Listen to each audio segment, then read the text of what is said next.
மா சொல்லு ஸ்ரீமதி. கிளம்பிட்டீங்களா? எவ்வளோ நேரம்? கிளம்பிட்டே இருக்கேன். திரும்புங்க. நல்லா தான் இருக்கீங்க. என் அளவுக்கு இல்லைனாலும் ஓகே, பரவாயில்ல. பா நீங்கள் அதை இதையும் உருட்டிகிட்டே இருங்கப்பா. ஓகேங்களா? அம்மா கிளம்பி வெளியே போய் நிற்கிற வரைக்கும் இதையவே பண்ணணும். ஓகே, அதுதான் நம்ம பாலிசி. கரெக்டுங்களா? நீ சீவிட்டே இரு, ஓகேவா? நீ வந்துட்டு நைட்டு பேசிட்டே இருக்காங்க, ஓகேவா? நான் எப்பயோ கிளம்பியாச்சு. அப்படியே உன்னை காட்டு, நல்லா கிளம்பி. அப்படியே கேமரா உன்னை காட்டு, நீ கிளம்பிட்டியா?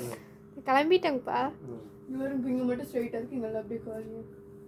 ஏன்னா நேற்று போட்டுவிட்ட பின்னல் நான் போட்டுவிட்டது அப்படி. இப்போ உங்களுக்குலாம் பசிக்கலையே? எனக்கு பசிக்குது, நான் சாப்பிட போகிறேன். சோறு முக்கியம்.